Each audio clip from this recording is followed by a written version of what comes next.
أحد أحد.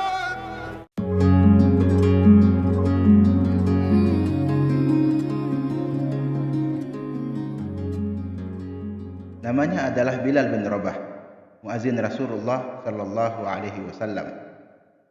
Ia memiliki kisah yang menarik tentang sebuah perjuangan untuk mempertahankan akidah. Sebuah kisah yang tak akan pernah membosankan, walaupun terus diulang-ulang sepanjang zaman. Kekuatan alurnya akan membuat setiap orang tetap penasaran untuk mendengarkannya. Bilal dilahirkan di daerah As-Sarah, sekitar 43 tahun sebelum hijrah. Ayahnya bernama Rabah, sedangkan ibunya bernama Hamamah, seorang budak wanita berkulit hitam yang tinggal di Mekah. Karena ibunya itu, sebagian orang memanggil Bilal dengan sebutan Ibnu Sauda. Bilal dibesarkan di kota Ummul Qura sebagai seorang budak milik keluarga Bani Abduddar. Saat ayah mereka meninggal, Bilal diwariskan kepada Umayyah bin Khalaf, seorang tokoh penting kaum kafir. Ketika Mekah diterangi cahaya agama baru dan Rasulullah Shallallahu Alaihi Wasallam mulai mengumandangkan seruan kalimat tauhid, Bilal adalah termasuk orang yang pertama memeluk agama Islam. Saat Bilal masuk Islam, di bumi ini hanya ada beberapa orang yang telah mendahuluinya untuk memeluk agama baru tersebut, seperti Ummul Mukminin Khadijah binti Khuwailid, Abu Bakar As-Siddiq, Ali bin Abi Thalib, Ammar bin Yasir beserta ibunya Sumayyah, Suhaib Ar-Rumi, dan Miqdad bin Aswad. Bilal merasakan penganiayaan orang-orang musyrik yang lebih berat dari siapapun. Berbagai macam kekerasan, siksaan, dan kekejaman mendera tubuhnya. Namun ia, sebagaimana kaum muslimin yang lemah lainnya, tetap sabar menghadapi ujian di jalan Allah dengan kesabaran yang jarang sanggup ditunjukkan oleh siapapun. Orang-orang Islam seperti Abu Bakar dan Ali bin Abi Thalib masih memiliki keluarga dan suku yang membela mereka. Akan tetapi, orang-orang yang tertindas dari kalangan hamba sahaya dan budak itu tidak memiliki siapapun, sehingga orang-orang Quraisy menyiksa tanpa belas kasihan. Orang-orang Quraisy ingin menjadikan penyiksaan atas mereka sebagai contoh dan pelajaran bagi setiap orang yang ingin mengikuti ajaran Muhammad. Kaum yang tertindas itu disiksa oleh orang-orang kafir Quraisy yang berhati sangat kejam dan tak mengenal kasih sayang. Seperti Abu Jahal yang telah menodai dirinya dengan membunuh Sumayyah. Ia sempat menghina dan mencaci maki, kemudian menghujamkan tombaknya pada perut Sumayyah hingga menembus punggungnya, dan gugurlah syuhada pertama dalam sejarah Islam. Sementara itu, saudara-saudara seperjuangan Sumayyah, terutama Bilal bin Rabah, terus disiksa oleh Quraisy tanpa henti. Biasanya, apabila matahari tepat di atas ubun-ubun dan padang pasir Mekah berubah menjadi perapian yang begitu menyengat, orang-orang Quraisy itu mulai membuka pakaian orang-orang Islam yang tertindas, lalu memakaikan baju besi pada mereka dan membiarkan mereka terbakar oleh sengatan matahari. Tidak cukup sampai di sana, orang-orang Quraisy mencambuk tubuh mereka sambil memaksa mereka mencaci maki Muhammad. Ada kalanya saat siksaan terasa begitu berat dan kekuatan tubuh mereka semakin melemah, mereka mengikuti kemauan orang-orang kafir Quraisy yang menyiksa mereka secara lahir, sementara hatinya tetap pasrah kepada Allah dan Rasul-Nya, kecuali Bilal. Baginya, penderitaan itu masih terasa terlalu ringan jika dibandingkan dengan kecintaannya kepada Allah dan perjuangan di jalannya. Orang Quraisy yang paling banyak menyiksa Bilal adalah Umayyah bin Khalaf bersama para algojonya. Mereka menghantam punggung telanjang Bilal dengan cambuk, namun Bilal hanya mengatakan, "Ahad, ahad." Mereka menindih dada telanjang Bilal dengan batu besar yang panas. Bilal pun hanya berkata, "Ahad, ahad." Mereka semakin meningkatkan penyiksaannya, namun Bilal tetap mengatakan, "Ahad, ahad." Mereka memaksa Bilal agar memuji Lata dan Uzza, tapi Bilal justru memuji nama Allah dan Rasul-Nya. Mereka terus memaksanya, "Ikutilah yang kami katakan." Bilal menjawab, "Lidahku tidak bisa mengatakannya." Jawaban ini membuat siksaan mereka semakin hebat dan keras. Apabila mereka merasa lelah dan bosan, Umayyah bin Khalaf mengikat leher Bilal dengan tali yang kasar, lalu menyerahkannya kepada sejumlah orang yang tidak berbudi dan anak-anak agar menariknya di sepanjang kota Mekah. Bilal menikmati siksaan yang diterimanya karena membela ajaran Allah dan Rasul-Nya. Ia terus mengumandangkan pernyataan agungnya, Ahad, Ahad. Ia terus mengulang-ulangnya tanpa merasa bosan dan lelah. Suatu ketika, Abu Bakar radhiyallahu anhu mengajukan penawaran kepada Umayyah bin Khalaf untuk membeli Bilal darinya. Umayyah menaikkan harga berlipat ganda. Ia mengira bahwa Abu Bakar tidak akan mau membayarnya.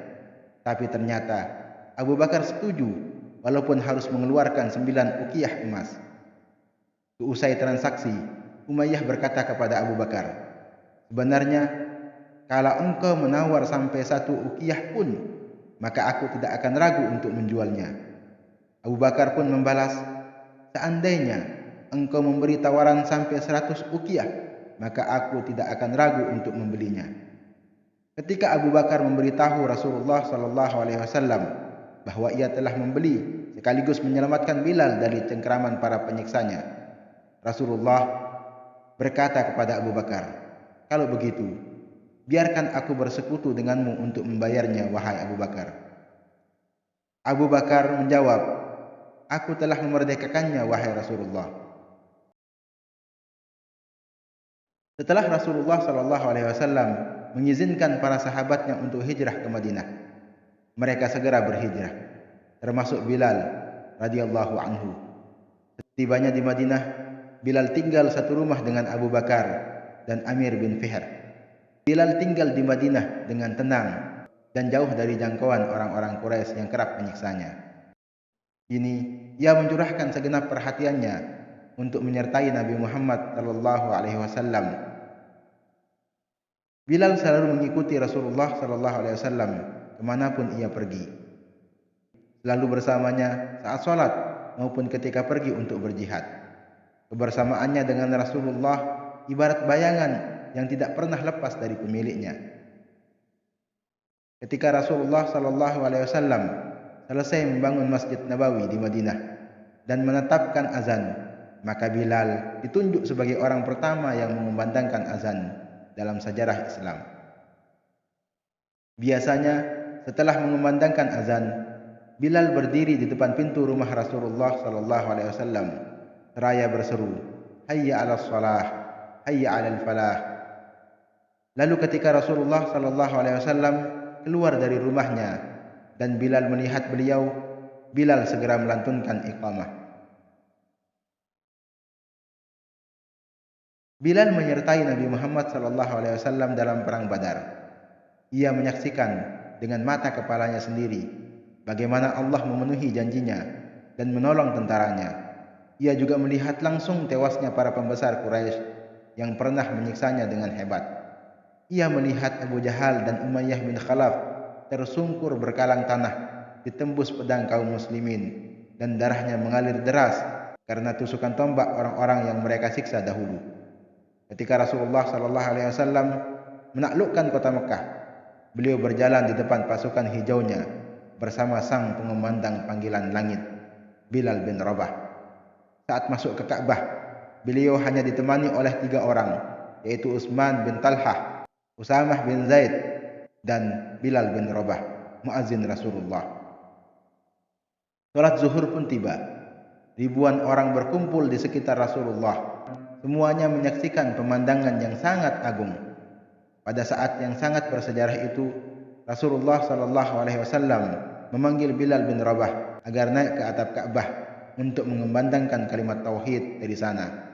Bilal melaksanakan perintah Rasulullah dengan senang hati. Lalu ia mengumandangkan azan dengan suara yang bersih dan jelas. Asyhadu anna Muhammadan Rasulullah. Hayya 'alas salah. Hayya 'alas salah.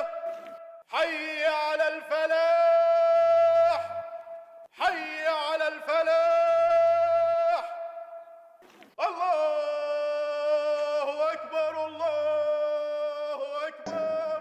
Ribuan pasang mata memandang ke arahnya dan ribuan lidah mengikuti kalimat azan yang dikumandangkannya. Bilal menjadi muazin tetap selama Rasulullah sallallahu alaihi wasallam hidup. Selama itu pula Rasulullah sangat menyukai suara yang saat disiksa dengan siksaan yang begitu berat di masa lalu, ia melantunkan kata ahad, ahad. Sesaat setelah Rasulullah sallallahu alaihi wasallam menghembuskan nafas terakhir, waktu sholat tiba, Bilal berdiri untuk mengumandangkan azan. Sementara jasad Rasulullah sallallahu alaihi wasallam masih terbungkus kain kafan dan belum dikebumikan. Saat Bilal sampai pada kalimat Asyhadu anna Muhammadar Rasulullah, tiba-tiba suaranya berhenti. Ia tidak sanggup mengangkat suaranya lagi. Kaum muslimin yang hadir di sana tak kuasa menahan tangis. Maka meledaklah suara isak tangis yang membuat suasana semakin mengharu biru. Sejak kepergian Rasulullah, Bilal hanya sanggup mengumandangkan azan selama 3 hari. Setiap sampai pada kalimat Asyhadu anna Muhammadar Rasulullah, ia langsung menangis terseduh-seduh. Begitu pula kaum muslimin yang mendengarkannya, larut dalam tangisan pilu. Karena itu, Bilal memohon kepada Abu Bakar yang menggantikan posisi Rasulullah sebagai pemimpin agar diperkenankan tidak mengumandangkan azan lagi, karena dia tidak sanggup melakukannya. Selain itu, Bilal juga meminta izin kepadanya untuk keluar dari kota Madinah dengan alasan berjihad di jalan Allah dan ikut berperang ke wilayah Syam. Awalnya Abu Bakar merasa ragu untuk mengabulkan permohonan Bilal, sekaligus mengizinkannya keluar dari kota Madinah. Namun Bilal mendesaknya seraya berkata, "Jika dulu engkau membeliku untuk kepentingan dirimu sendiri, maka engkau berhak menahanku. Tapi jika engkau telah memerdekakanku karena Allah, maka biarkanlah aku bebas menuju kepadanya." Abu Bakar menjawab, "Demi Allah, aku benar-benar membelimu untuk Allah, dan aku memerdekakanmu juga karena Allah." Bilal menjawab, "Kalau begitu, aku tidak akan pernah mengumandangkan azan untuk siapapun setelah Rasulullah sallallahu alaihi wasallam wafat." Abu Bakar menjawab, "Baiklah, aku mengabulkannya." Bilal pergi meninggalkan Madinah bersama pasukan pertama yang dikirim oleh Abu Bakar. Ia tinggal di daerah Daraya yang terletak tidak jauh dari kota Damaskus. Bilal benar-benar tidak mau mengumandangkan azan hingga kedatangan Umar bin Khattab ke wilayah Syam, yang kembali bertemu dengan Bilal bin Rabah setelah terpisah cukup lama. Umar sangat merindukan pertemuan dengan Bilal dan menaruh rasa hormat begitu besar kepadanya, sehingga jika ada yang menyebut-nyebut nama Abu Bakar As-Siddiq di depannya, maka Umar segera menimpali, "Abu Bakar adalah tuan kita dan telah memerdekakan tuan kita." Dalam kesempatan pertemuan tersebut, sejumlah sahabat mendesak Bilal agar mau mengumandangkan azan di hadapan Al-Faruq, Umar bin Khattab. Ketika suara Bilal yang nyaring itu kembali terdengar mengumandangkan azan, Umar tidak sanggup menahan tangisnya, maka ia pun menangis terseduh-seduh. Kemudian diikuti oleh seluruh sahabat yang hadir hingga janggut mereka basah dengan air mata. Suara Bilal membangkitkan segenap kerinduan mereka kepada masa kehidupan yang dilewati di Madinah bersama Rasulullah sallallahu alaihi wasallam. Bilal, pengumandang seruan langit itu, tetap tinggal di Damaskus hingga wafat.